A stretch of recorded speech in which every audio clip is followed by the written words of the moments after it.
Welcome back, dear viewers. Now it's time for our daily press review, and we start off from Al-Wafd, the newspaper, and we read the following headline. President Abdel Fattah al-Sisi holds talks with the Japanese Prime Minister. President Abdel Fattah al-Sisi met on Monday with Japanese Prime Minister Shinzo Abe. In a joint press conference, al-Sisi praised the strong and historic Egyptian-Japanese relations. The president stressed on Egypt's keenness on boosting their cooperation ties with Japan in all fields. For his part, the Japanese Prime Minister congratulated the president on the parliamentary elections, which represent the last step in Egypt's roadmap drawn after the 30th of June revolution. Abe noted that his country pays a great attention to develop relations with Egypt both at bilateral and regional levels, as it views Egypt as the pillar of stability in the Middle East. He also stressed that Japan seeks to enhance coordination between the two countries on international issues of common interest. Abe stressed on Japan's support to Egypt in its quest to achieve sustainable development, praising Egypt's Vision 2030 conference, which was launched recently.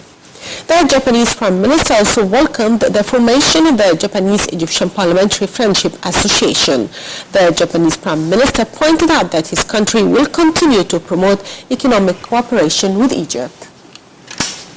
Moving on to Al-Yawm Al-Saba, where we read President Abdel Fattah al-Sisi addresses the Egyptian Parliament.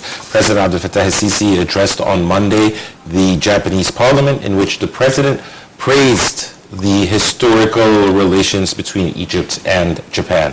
The President expressed Egypt's appreciation for Japan and its people and praised the Japanese economic development experience. Al-Sisi added that Egypt is committed to the rule of law, the separation of powers, and the respect for human rights. The President said that he hopes to build strong relations between the Japanese and Egyptian parliaments, as well as ties that go beyond the official level. The President also presented Egypt's major projects, such as the Suez Canal Area Development Project and the Road Network Project, stressing on investment opportunities in Egypt and encouraging Japanese investors to contribute to such projects. The President also stressed that fighting terrorism requires cooperation and not only military power, but also economic and social means to prevent this phenomenon, in addition to the need of correcting religious discourse and developing education.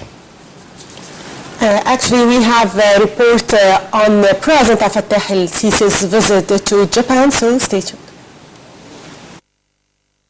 President Abdel Fattah al-Sisi met on Monday with Japanese Prime Minister Shinzo Abe after an official reception ceremony was held for the president in Tokyo. The talks covered bolstering bilateral relations and coordinating stances on international issues in light of the two countries' membership in the United Nations Security Council. After the talks, President al-Sisi and Abe witnessed the signing of a number of cooperation agreements between the two countries. A joint press conference was also held for President al-Sisi and Abe. The president expressed Egypt's keenness on boosting ties with Japan, adding that the two sides are working on facing common challenges. President al-Sisi said that Egypt and Japan agreed to double efforts in the fields of combating terrorism. He noted that the two countries' cooperation will focus on the fields of education and culture. The president said that talks showed the two countries share almost identical views on international issues. Al-Sisi said that the talks covered means of reaching just settlement for international crises. For his part, Abe said that Egypt managed to conclude the political roadmap despite challenges facing the Middle East region. He added that the two sides agreed to speed up the implementation of cooperation projects between the two countries. Welcome back. Moving to Egypt news, where we read the following headline. Prime Minister Sharif Ismail visits 10th of Ramadan city. Prime Minister Sharif Ismail pays a visit to 10th of Ramadan city on Tuesday, accompanied by a number of ministers, as well as Sharqiya governorate officials. In his tour, the Prime Minister inspects a number of development projects in the city in the framework of boosting investment to flourish the economy.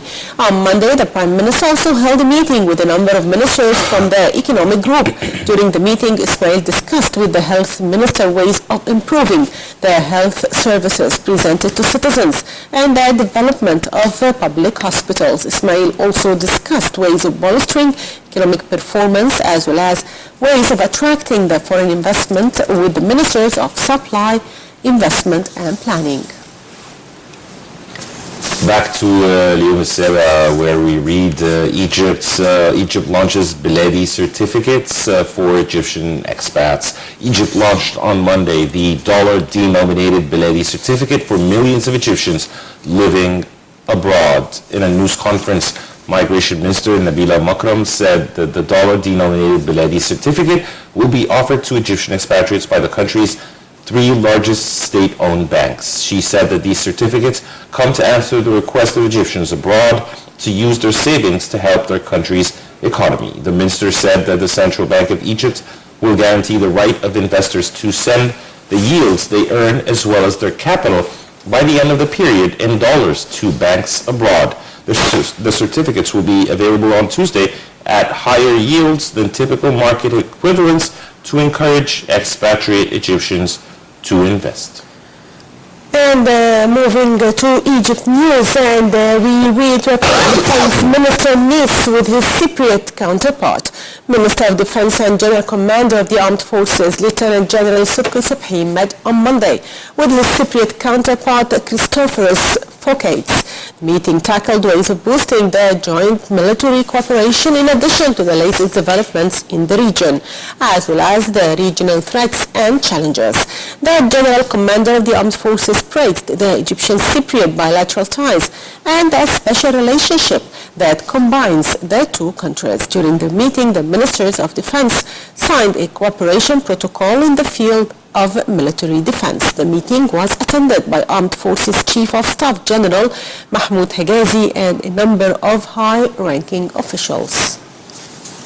Moving to another headline, in اليوم السابع, the head of the Suez Canal Authority meets Japanese investors. Head of the General Authority for Economic Zone of the Suez Canal, Dr. Ahmed Darwish, continues on Tuesday to meet about 12 major industrial Japanese companies before the Egyptian-Japanese Business Council meeting on Wednesday. The Japanese companies are operating in the energy, water, desalination sectors, as well as the automotive industry and tires. Darwish will discuss with the Japanese side the investment opportunities in the Suez Canal development axes. Moving to Al-Yom Al-Saba newspaper, we read the following headline: Minister of Trade and Industry meets Malaysian delegation. Minister of Trade and Industry Tariq Qabil stressed on Monday the ministry's keenness to expand in the establishment of industrial zones with foreign direct investments in different parts of Egypt. Qabil also referred to the government's commitment to create favorable climate and overcome all the problems to attract more investments to the Egyptian market. Qabil's comments came during his meeting with a delegation from Malaysian National Chamber of Commerce and Industry. Meanwhile, Malaysian ambassador in Cairo said in a statement that the high-level delegation is currently in a visit to discuss investment opportunities and establish direct contacts with the Egyptian business circles.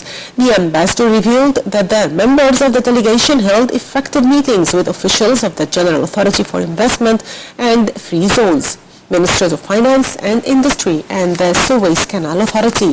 He pointed out that the aim of the visit is to revive the Egyptian-Malaysian Business Association in order to enhance economic cooperation. On another front, to Egypt news, Syria, the banner that reads, Syria enters the 4th day truce. UN Syria's envoy Staffan de Mistura said Syrian peace talks will resume on March 7th if the ceasefire prevails and more aid is delivered, a key sticking point in negotiations. Meanwhile, Syria's fragile ceasefire entered a 4th day on Tuesday, with battle zones still largely quiet for the first time in 5 years, despite sporadic incidents, including some airstrikes. UN Chief Ban Ki-moon said that some incidents in apparent violation of the truce were reported, but they have been diffused. Russian Foreign Minister Sergei Lavrov's office said he and the U.S. Secretary of State John Kerry had hailed the ceasefire in a phone call.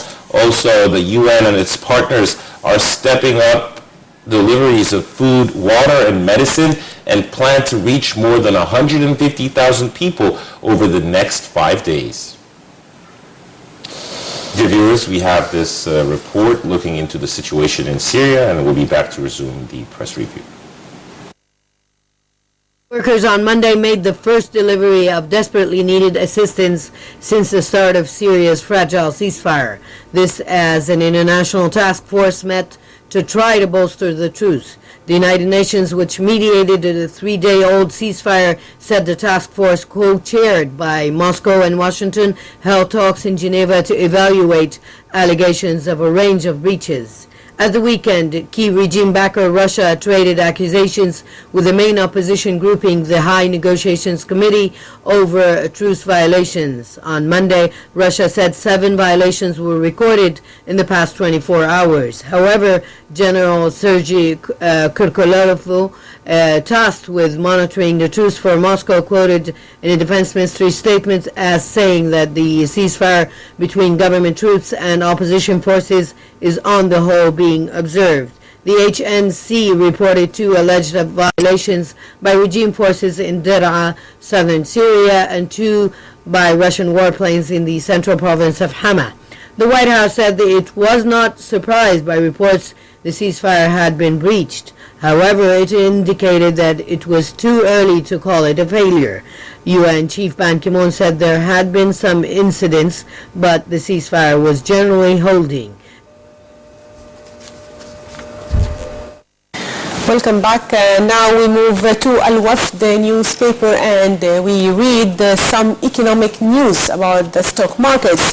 Egypt's stock market inched down on Monday. Egypt's stock market's indices declined collectively on Monday as the benchmark index EGX 30 inched down 0.15% to close at 6,146 points amid sales activity by foreign investors.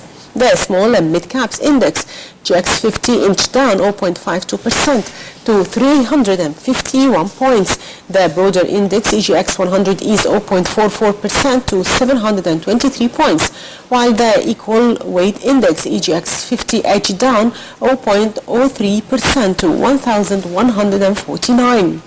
The market capital gained nearly £340 million, reaching £393 billion. The market's total trading value reached £518 million. Foreign investors came as net sellers with £17 million, while local and Arab investors came as net buyers with £1.2 million and £16 million, respectively. Well, this brings us to the end of the press review for today, so stay tuned for more updates coming on Nile TV International.